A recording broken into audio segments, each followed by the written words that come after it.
नमस्कार। आज हम एक ऐसे विषय पर बात कर रहे हैं जो किसी के भी जीवन पर गहरा असर डाल सकता है, झूठे कानूनी आरोपों का सामना करना। जी। हमारे पास भारतीय न्याय संहिता यानी BNS 2023 और भारतीय नागरिक सुरक्षा संहिता यानी BNSS का एक विशेषज्ञ कानूनी विश्लेषण है। तो आज हम इसी के आधार पर समझेंगे कि इस नए कानूनी ढांचे में अधिकार क्या हैं, प्रक्रियाएं क्या हैं और बचाव के तरीके क्या हैं। बिल्कुल। इस विश्लेषण में जो सबसे पहली और दिलचस्प बात मुझे लगी वो है मानसिकता में एक बड़ा बदलाव, कि अब झूठी FIR दर्ज कराना सिर्फ एक नैतिक गलती नहीं है, बल्कि BNS 2023 के तहत यह एक दंडनीय अपराध है। लेकिन ये पहले भी तो गलत माना ही जाता था, तो अब इसमें इतना बड़ा बदलाव क्या है? बिल्कुल, आपका सवाल बहुत सही है।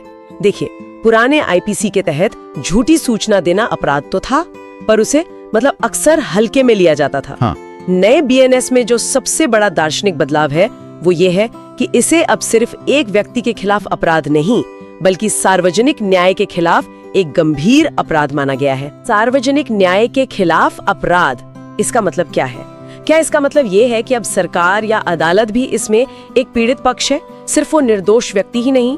आपने बिल्कुल सही पकड़ा। इसका मतलब है कि जब कोई झूठी FIR दर्ज कराता है तो वो सिर्फ एक व्यक्ति को नुकसान नहीं पहुंचा रहा होता, बल्कि वो पूरे पुलिस और न्याय प्रणाली के समय, संसाधनों और विश्वसनीयता पर हमला कर रहा होता है, उस सिस्टम का दुरुपयोग कर रहा है। अच्छा, ये एक बहुत महत्वपूर्ण बदलाव है जो पूरी प्रक्रिया के प्रति गंभीरता को बदल देता है। तो चलिए इसे थोड़ा और खोलते हैं।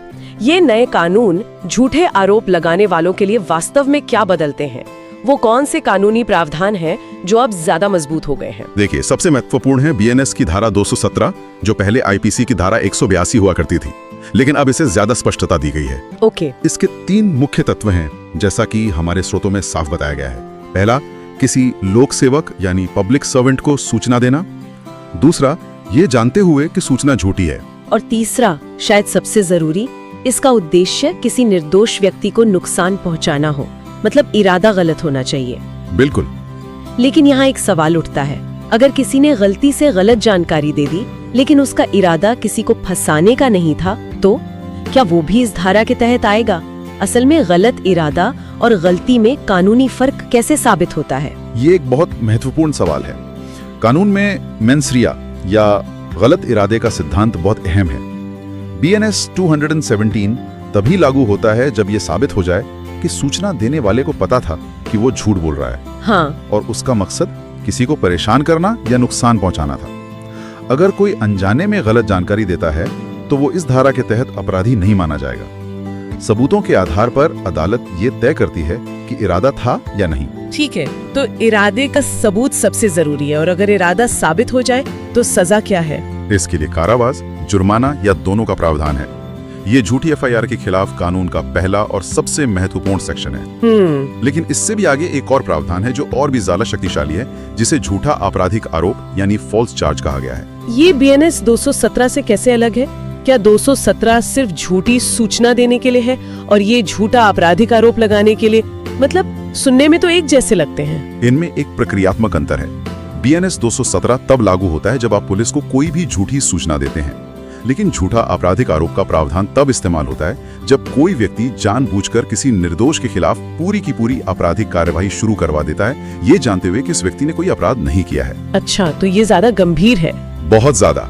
इसमें 2 साल या उससे ज्यादा की सजा और जुर्माना हो सकता है, और अगर आरोप किसी गंभीर अपराध का हो जिसकी सजा 7 साल से ज्यादा है तो सजा और भी कड़ी हो जाती है। ओहो।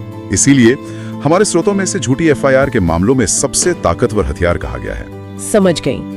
तो ये तो हुई हमलावर के खिलाफ तलवार की बात, लेकिन जब किसी पर झूठा आरोप लगता है तो सबसे पहले तो उसे अपनी ढाल चाहिए होती है। जी। चलिए काल्पनिक स्थिति लेते हैं। मान लीजिए 2 दोस्तों ने मिलकर एक छोटा सा बिजनेस शुरू किया। पैसों को लेकर उनमें अनबन हुई और एक दोस्त ने दूसरे पर ऑफिस से पैसे चुराने का झूठा आरोप लगाकर FIR कर दी। अब उस बेचारे के पास क्या रास्ते हैं? उसका पहला कदम क्या होना चाहिए? ये एक बहुत ही आम स्थिति है। यहाँ पर विश्लेषण में बताए गए 3 मुख्य उपाय काम आते हैं, जिन्हें द शील्ड या रक्षा कवच कहा जा सकता है। उस दोस्त का पहला और सबसे तात्कालिक कदम होगा अग्रिम जमानत के लिए आवेदन करना। यानी जैसे ही FIR का पता चले, सबसे पहले कोर्ट जाकर अग्रिम जमानत के लिए अर्जी लगानी चाहिए। लेकिन ये कितनी जल्दी मिल जाती है? क्या FIR होते ही गिरफ्तारी का खतरा होता है? खतरा तो होता है, इसीलिए फुर्ती दिखानी पड़ती है। अग्रिम जमानत जांच के दौरान पुलिस हिरासत से बचाती है, जो किसी भी निर्दोष व्यक्ति के लिए एक बहुत बड़ी राहत है। हाँ, ये तो है। इसका कानूनी आधार नया BNSS 2023 है। ये आपको गिरफ्तारी के डर के बिना अपनी बेगुनाही साबित करने के लिए सबूत इकट्ठा करने और कानूनी लड़ाई लड़ने का समय देता है। ठीक है, तो पहला कदम है अग्रिम जमानत। इसके बाद दूसरा रक्षा कवच क्या है? दूसरा उपाय है गिरफ्तारी पर रोक। यहाँ दिलचस्प बात यह है कि हमारे पास 2 स्तर के सुरक्षा कवच हैं, एक पुराना और एक नया। अच्छा। पुराना कवच सुप्रीम कोर्ट के प्रसिद्ध अरनेश कुमार गाइडलाइंस हैं, जो कई सालों से लागू हैं। इसके अनुसार पुलिस 7 साल से कम सजा वाले मामलों में, जैसे हमारे काल्पनिक दोस्त के केस में चोरी का आरोप, सीधे गिरफ्तार नहीं कर सकती। लेकिन क्या व्यवहार में पुलिस हमेशा इन दिशा निर्देशों का पालन करती है? हमने अक्सर सुना है कि इन नियमों के बावजूद गिरफ्तारियां हो जाती हैं। तो ये नया कवच इसे कैसे और मजबूत बनाता है? आपका संदेह जायज है, और इसी कमी को दूर करने के लिए नया कवच बनाया गया है। नया कवच BNSS में नोटिस ऑफ अपीयरेंस का प्रावधान है। Notice of appearance? जी। पहले जो सिर्फ सुप्रीम कोर्ट की गाइडलाइन थी, अब वो कानून का बाध्यकारी हिस्सा बन गया है। अब पुलिस को पहले नोटिस देना ही होगा, और अगर व्यक्ति नोटिस का पालन करता है और जांच में सहयोग करता है तो गिरफ्तारी अनिवार्य नहीं है। वाह, ये तो आरोपी के अधिकारों को बहुत ज्यादा मजबूत करता है। बिल्कुल, ये तो बहुत बड़ी राहत है। और तीसरा और शायद सबसे निर्णायक उपाय है FIR रद्द कराना, यानी FIR क्वॉशिंग। ये तो अंतिम और सबसे प्रभावी कदम लगता है। सही। लेकिन FIR रद्द कराना सुनने में बहुत मुश्किल लगता है। क्या हाईकोर्ट आसानी से ऐसा करता है, या इसके लिए बहुत ही असाधारण सबूतों की जरूरत पड़ती है? हमारे उस काल्पनिक दोस्त के लिए कितना व्यावहारिक होगा? देखिए, ये मुश्किल जरूर है, लेकिन नामुमकिन नहीं। ये हाई कोर्ट की अंतर्निहित शक्तियों, मतलब इनहेरेंट पावर्स के तहत आता है। अगर FIR स्पष्ट रूप से झूठी, बेबुनियाद या कानूनी प्रक्रिया का दुरुपयोग है, तो हाई कोर्ट उसे शुरुआत में ही रद्द कर सकता है। अच्छा।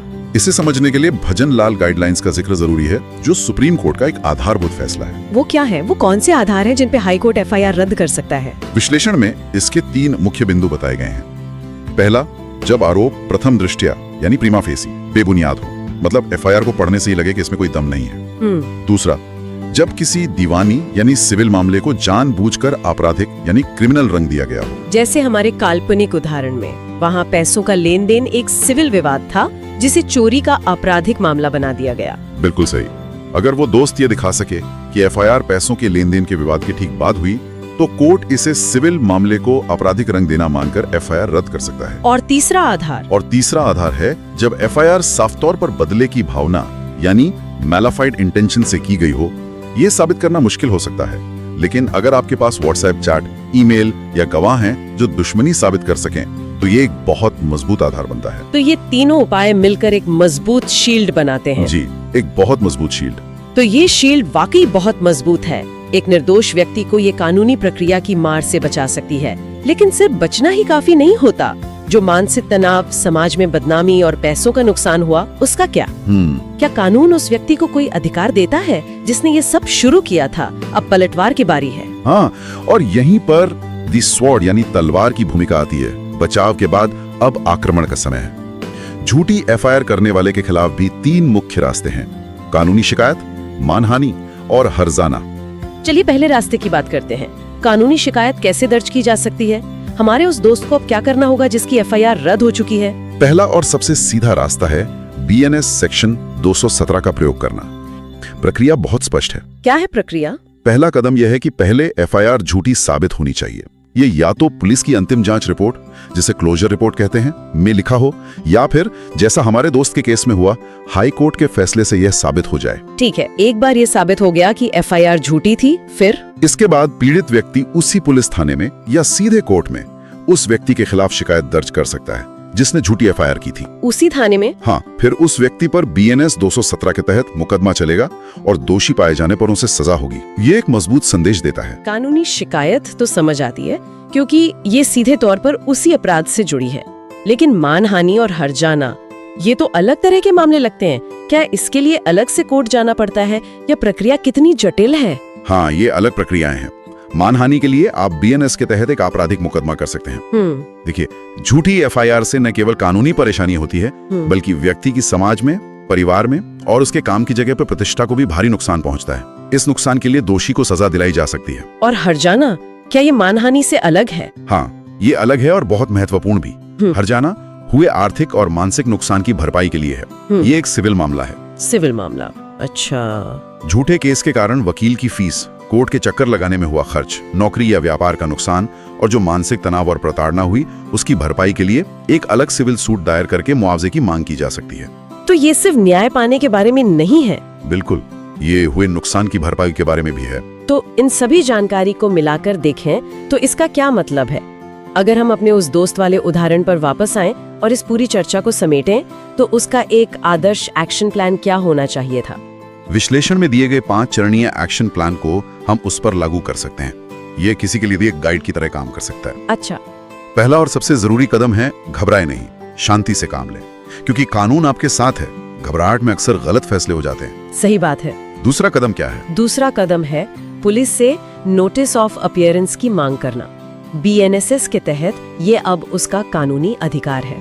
ये उसे तुरंत गिरफ्तारी के डर से मुक्त करेगा और सोचने का समय देगा। ठीक है, नोटिस मिल गया। अब तीसरा कदम, बिना देरी किए तुरंत एक अच्छे वकील से मिलकर अग्रिम जमानत के लिए आवेदन करें। ये एक कानूनी सुरक्षा कवच है जो जांच पूरी होने तक आपकी स्वतंत्रता सुनिश्चित करता है। और चौथा कदम, जो शायद सबसे निर्णायक है, चौथा कदम है हाई कोर्ट में FIR रद्द करने के लिए याचिका लगाना। अपने वकील के माध्यम से सभी सबूत और तथ्य, जैसे कि बिजनेस में हुए विवाद के ईमेल या मैसेज पेश करें जो ये साबित करते हैं कि FIR झूठी और बदले की भावना से की गई है।